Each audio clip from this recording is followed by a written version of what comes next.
Spider-Man: Brand New Day netted the second biggest North American opening ever, with 355 million in ticket sales, according to studio estimates Sunday. That's just shy of Avengers Endgame, which debuted at 357 million in 2019. Add the international box office sales and Brand New Day has a worldwide debut of 927 million, second only to Endgame's 1.2 billion. I'm just a neighbor from across the hall. Friendly neighbor. Now, it's not an egg, is it? It's a vessel? Is that what you call it? It's a vessel. And I said, okay. Okay, it's a vessel. Yeah. And you were in there for like a couple of hours. I was in it for 3 days. For 3 days, wow. And was it cold in the egg? The vessel? It was temperature controlled. Spiders have 3 life cycles. When between cycles, it can leave the spider vulnerable to threats. Actually, it was inspired by humanoids, alien, sex humanoid hybrid woman. My favorite. Born This Way is the new single. Tell us about the album. Oh, I love the album so much, and I hope all of the monsters do too. And tell us what Born This Way is about.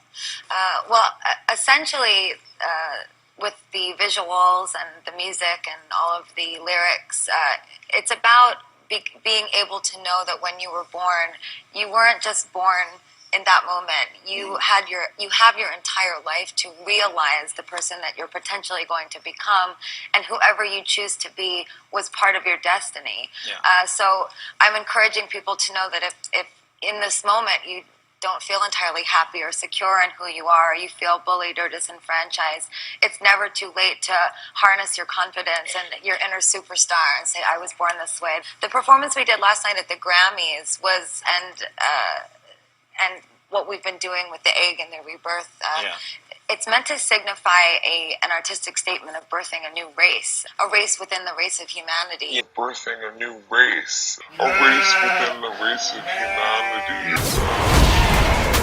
And for those spiders who make it through, it amounts to a kind of rebirth. Today, the Cathedral of Notre Dame in Paris got a new rooster. It's the copper weather vane that sits atop the spire. The original was damaged in the fire that gutted the cathedral in April of 2019. We all remember that. This rooster has been reimagined as a phoenix with flaming feathers, a symbol of the landmark's restoration and recovery. Some people think the internet is a good thing. The most powerful educational tool the world has ever known. It's preserving our history, making sure that in the future we never forget the past. When disaster struck Asia, the volume of aid donated by ordinary people through websites outweighed that of their own governments. The internet is a place that is free of state regulation, censorship, and control. The only place where freedom of speech truly exists. Orwell was wrong. It is not the state that holds all the power. It is us. Some people think the internet is a good thing. The Odyssey slid to second place in its third weekend out with 51 million. The combined might of the two films helped propel the biggest weekend of all time for North American movie theatres, with an estimated $430 million in total ticket sales, according to Rentrack. What do you think? The occultists who run the entertainment industry, who run all the major institutions and banks and everything else, they have used movies to hide truths about our reality right in front of you and do it in a way that is shrouded in science fiction and fantasy so that you guys just ignore it or brush it off as not real. But there are some things that I need to point out and get off my chest. So here we go. Now, there's a lot of drama surrounding the Washington Monument. And as you might know, the Washington Monument is a giant obelisk. An obelisk is a monument that was built during the time of Egypt, but it goes way, way back. Many researchers of the esoteric and the occult and the mystery school religions have pointed out that the obelisk represents a phallic symbol stemming from the Osiris, Isis, and Horus mythologies, but it also has a connection to Nimrod, who is also known as Gilgamesh in ancient Sumerian literature. And what's interesting about all of this is that Gilgamesh's tomb was allegedly found over a decade ago. So keep that in mind as I point out some of the things that are strange about the images surrounding the obelisk in the previews here. Now, the first thing I wanted to point out is that the Washington Monument does not use any steel structure for reinforcement. It has no mortar, but is actually held together by the weight of the stones. And it says here, quote, "The monument is the tallest unreinforced stone masonry structure in the world." There it is, masonry. The Freemasons are one of the more influential secret societies. George Washington himself was, in fact, a Freemason. So it shouldn't be surprising that the Washington Monument is named after a Freemason, and it is one of the most important Masonic structures in the world.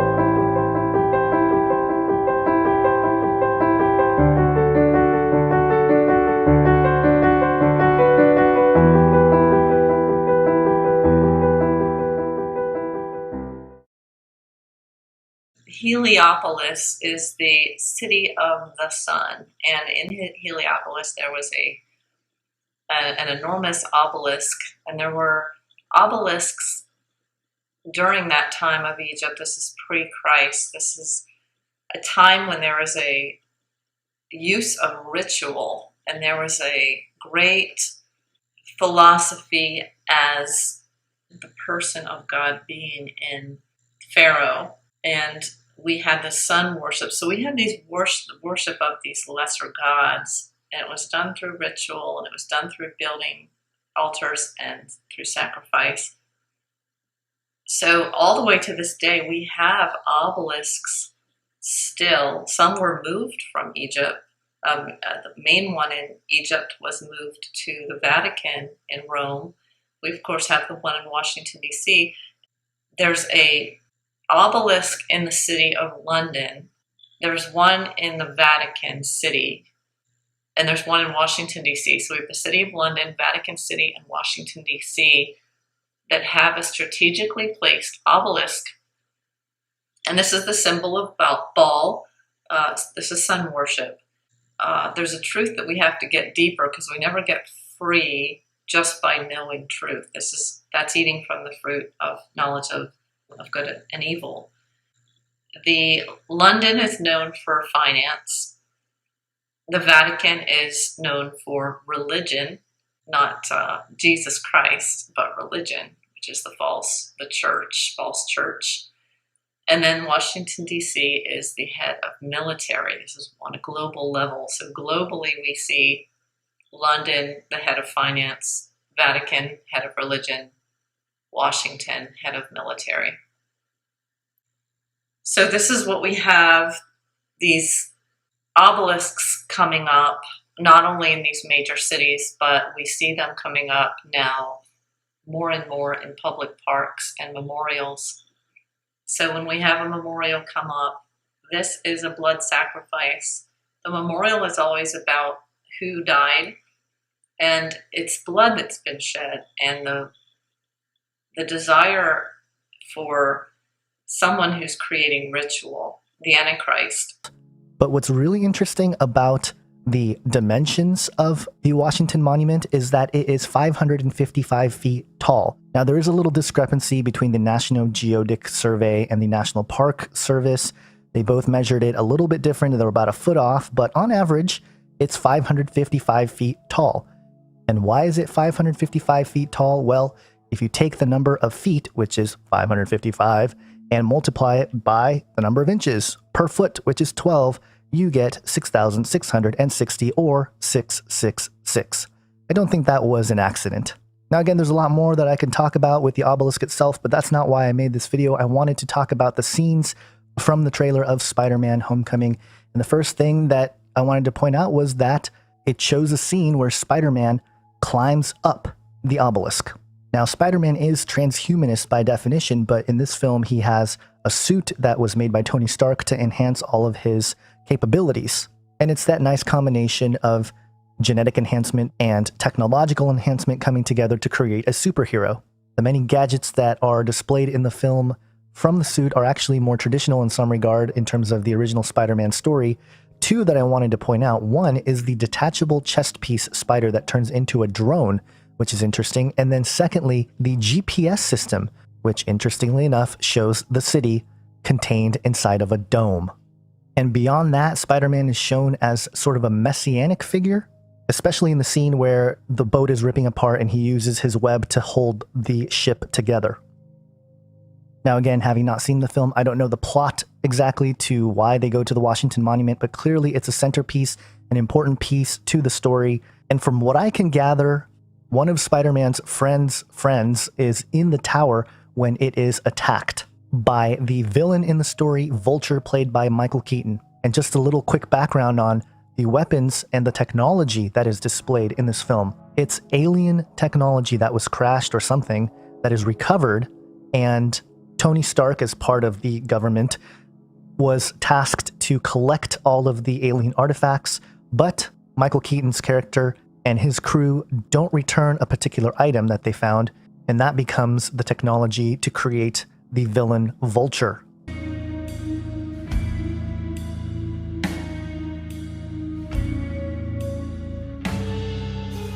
So this past weekend, we celebrated the 50th anniversary of man setting foot on the moon, as I'm sure almost every one of you knows. And I was watching a lot of the NASA celebration propaganda that was going on for several days, and it was kind of a nationwide event with different exhibits and things going on at air and space museums and everything like that.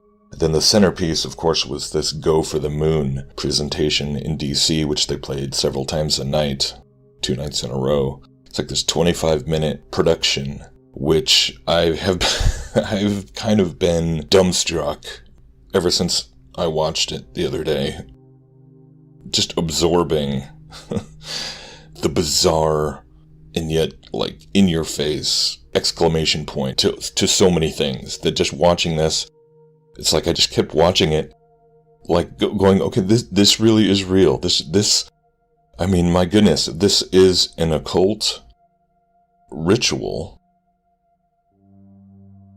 embodying the original occult ritual from 50 years ago, and then like condensing that whole era into this 25-minute spectacle, which is like this roller coaster ride of, emotionalism and sound clips and sound bites and images, and you just, like, everything you're looking at is occult symbolism, is archetypal conditioning, and, it's mind-blowing. You're watching this this presentation where there's the screens on the sides showing, like, just tons of clips of the astronauts and everything, but in the center is the Saturn rocket projected onto the Washington Monument, this giant obelisk.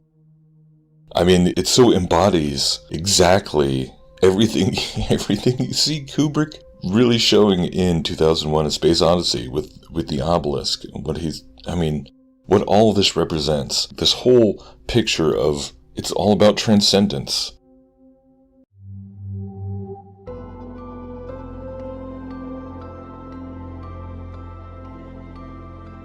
Today, the moon beckons us to return with peace and hope and unity. The vision set before us is an ambition of humanity, rooted in the knowledge that we all, regardless of gender, race, or creed, have a place among the stars. We dare to pursue the unknowns of our universe together, to press our collective curiosity beyond the boundaries of known science. We seek to advance the condition of the human spirit here on Earth. and discover that which will build a better future for those who follow. This is the beginning of a journey that will bridge 250,000 miles of space and 50 years of progress to step beyond our planet and establish a permanent presence on the moon. Through Artemis, we will learn the lessons needed to venture farther than ever before. Today, we press the door open wider still. From Apollo 17 to Artemis 1, we stand together, ready to chart a new course for history.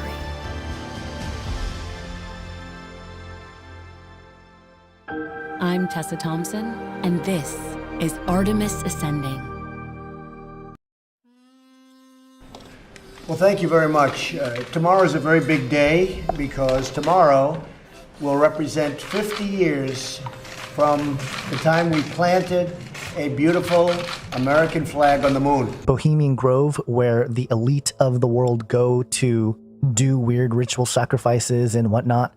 Well, they have something at the front of Bohemian Grove that says this: weaving spiders come not here. And check out this video from 2014 by Mark Dice. You know, whatever you think of him, back in 2014, he was talking about this saying here from the Bohemian Grove about the weaving spiders that I wanted to play a clip for here. Check it out. The saying, weaving spiders come not here, goes back to the story in Greek mythology about a woman weaver named Arachne who disrespected Athena, or Minerva, who was the goddess of weaving, and failed to acknowledge her, that her weaving skills came from the goddess and not from her own power. And so the goddess Athena, that's in Greek, in Rome, it's Minerva, turned her into a spider as punishment for being arrogant and for not acknowledging her power came from the goddess. And so the story goes that her and her descendants would then have to weave webs forever because she thought she was so good at it. And so that is what this saying means, is don't challenge the gods. You get it? Because this woman Arachne, that's why Arachne means spider. You probably have heard the term arachnophobia, somebody who's afraid of spiders, one who weaves. And so essentially what it means is they themselves, of course, see themselves as gods, you know, thanks to the satanic secret teaching of success of their lover Lucifer over there. And so that is really what it means. So there you go. That was Mark Dice from 2014 talking about the plaque in front of Bohemian Grove that says weaving spiders come not here. And again, this thing goes way deeper. There's many layers. But the final thing I want to mention here is this helicopter. This police helicopter, clearly the United States colors, red, white, and blue, and it has N2468G written on the back of the helicopter. And I just wanted to Google that to see if anything came up. And interestingly enough, there was a crash on January 11th, 2001 of a Cessna 206H, registration code N2468G, where the pilot crashed and died. And I'll leave the link here so you can look at the details of the crash, but basically it was not a mechanical issue. They said that basically the pilot flew on a low ceiling and hit some trees and crashed. Very bizarre, very interesting. Again, could it be some kind of virtue signaling to show that, hey, the United States, the police of the world, the red, white, and blue, is going down because of the emergence of an ancient deity? And if you think that sounds crazy, go study what the founders of this country were actually planning. The resurrection of an ancient civilization, Atlantis, to form a new Atlantis, and with it, resurrect an ancient king. And even that sounds crazy, but guess what? They're publishing this on July 7th, 2017. The 777s can't be missed. 3 and 7 being considered perfect numbers in Hebrew tradition. And of course, the general patterns of 7 that are found throughout the Bible, including the 7 seals, 7 trumpets, and 7 bowls in the book of Revelation. But it's also an important number for Thelema and other Kabbalistic philosophies, which are very much satanic. And interestingly enough, in computing with Unix's chmod, the value 777 grants all file access permission to all user types.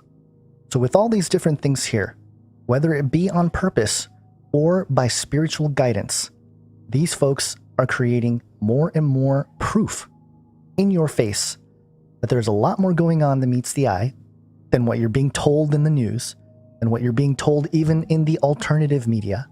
We live in a supernatural world, and this pursuit of humanity to become gods and to resurrect an ancient god and to rebuild an ancient civilization is ultimately going to bring about, once again, the days of Noah.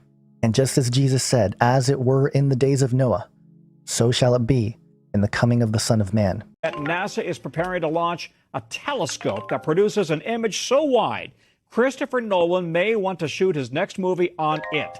It's called the Nancy Grace Roman Telescope, named after the mother of the Hubble Space Telescope. But its capabilities are so much more robust than the OG. Over the Roman telescope's first 5 years, it will image more than 50 times as much as the Hubble covered in 3 decades. NASA says it will also work in tandem with the Webb telescope, launched back in 2021. While the Webb telescope sees farther back in time with higher resolution, Roman will capture images 50 times larger. And NASA says that will allow us to explore parts of the universe we've never seen before. For a fleeting moment on May 15, 2026, NASA's Psyche spacecraft drew close enough to Mars to see its craters, calibrate its instruments, and then it kept going. Coming within 2,864 miles of the red planet's surface, the Psyche mission got a critical gravity assist on its way toward the metal-rich asteroid, Psyche. Analyzing radio signals between the spacecraft and NASA's Deep Space Network, Psyche's flight team confirmed Mars gave the spacecraft a 1,000-mile-per-hour boost and shifted its orbital plane relative to the Sun by more than 3 degrees, setting it almost perfectly on its planned trajectory to arrive at asteroid Psyche in the summer of 2029. What makes me most excited about Roman is the discovery potential. With 2 billion galaxies, we'll have 2,000 objects that are 1 in a million. We'll find new things that go bump in the night. And it's massive. We're talking about 18,000 pounds, roughly the size of a T-Rex. I was lucky enough to get a first-hand look at the Roman telescope when it was at the Goddard Space Flight Center in Maryland just a few months ago. As for the telescope itself, boy, is this going to be a game changer, revolutionizing, really blowing our minds about the universe. Because you know about Hubble, right? It launched in the early 1990s. The Nancy Grace Roman Telescope will have a field of vision 100 times greater than Hubble. During the flyby, Psyche's imagers, magnetometer, and gamma ray and neutron spectrometer instruments were powered up and collected data to take advantage of the valuable calibration opportunity the close approach offered, comparing its measurements to surface and atmospheric data from several other Mars missions. Psyche's spectrometer measured neutrons coming from the red planet's surface during close approach, something it will do at asteroid Psyche to better understand what it's made of. The magnetometer detected Mars' magnetic field interacting with the Sun's plasma as the spacecraft passed through the planet's bow shock, a trial run for when the instrument will measure the asteroid's magnetism. So we're talking about getting a vision that scientists have never had. Thousands of planets, millions of galaxies, billions with a B of stars that we don't know about. That's what this telescope is going to bring. And Psyche's multispectral imager was especially active. An event like this takes a ton of planning. We like to use a system called Cosmographia to simulate everything in advance. You know, how close do we need those images to be as we pass really close to Mars in order to see enough of an overlap that we can make a huge mosaic out of it. It gives us a beautiful opportunity to see the big picture. And while data from Hubble to capture would take hundreds of years to transmit that kind of data down to Earth, we'll get it from the Nancy Grace Roman Telescope in a matter of days, weeks, months as it transmits down. They're going to create a 3D map of the universe here and allowing scientists to see really the history of the universe, how it has changed, how it has grown over time. And to really put it all together.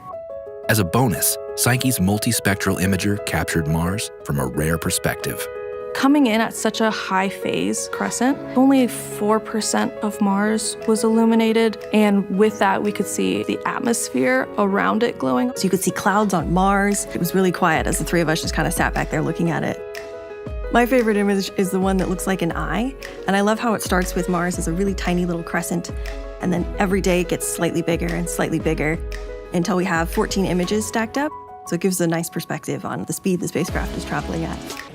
The telescope transported by boat and truck to the Kennedy Space Center in Florida. It's set to be launched on a SpaceX Falcon rocket at the end of August. The detail that we were able to see in some of these terrain, I personally was blown away. The southern polar cap, Huygens crater. I think the wind-streaked terrain was really interesting. It shows like active processes happening on Mars. It was very exciting to be able to finally put the whole thing together and then see Mars getting bigger and then smaller in the field of view again. It feels great to finally have more to share with the world. With Mars behind Psyche, the spacecraft will soon resume thrusting with its solar electric propulsion system. Next stop, the asteroid belt. Onward to Psyche. In the meantime, they are images that inspire, educate, and sometimes just make us say, wow. Yeah. Over the years, NASA has given us spectacular photos and renderings that reveal a colorful and mysterious universe. No doubt. And now Chris Martinez is introducing us to two of the artists behind some of the most iconic space art in the galaxy. In a small, bright office, working side by side. Let's see. Robert Hurt and Tim Pyle bring the universe to life. What we're doing does have real science underlying it. NASA's Rob Simon made this, and it had wide appeal too. For example, it ended up as the default background on the iPhone. I didn't even know until I bought an iPhone and turned it on and kind of did a little happy dance.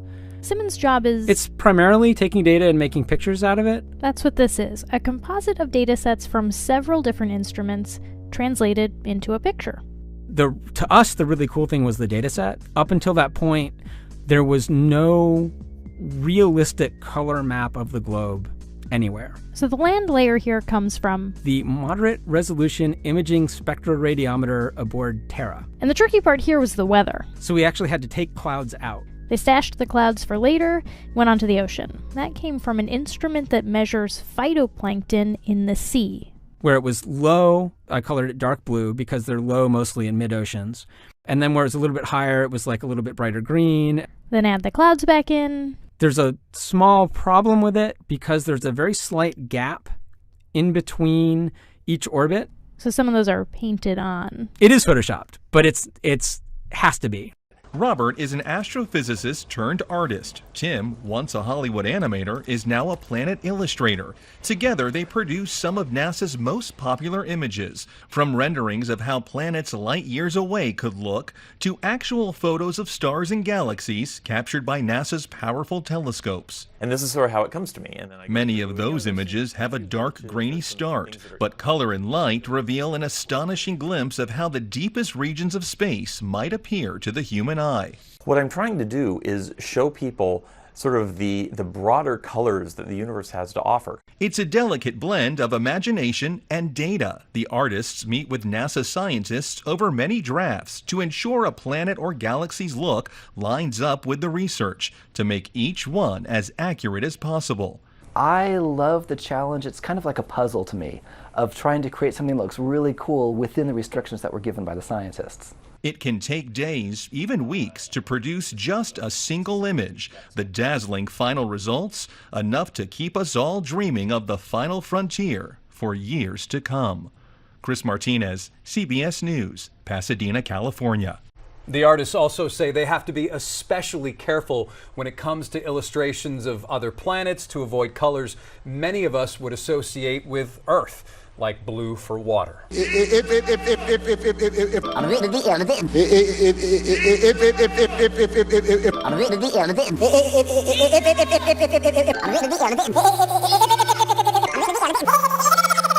Come on, try getting it out. Ding, ding, ding, ding, ding, ding. Bong. That's all, folks. Trust in me.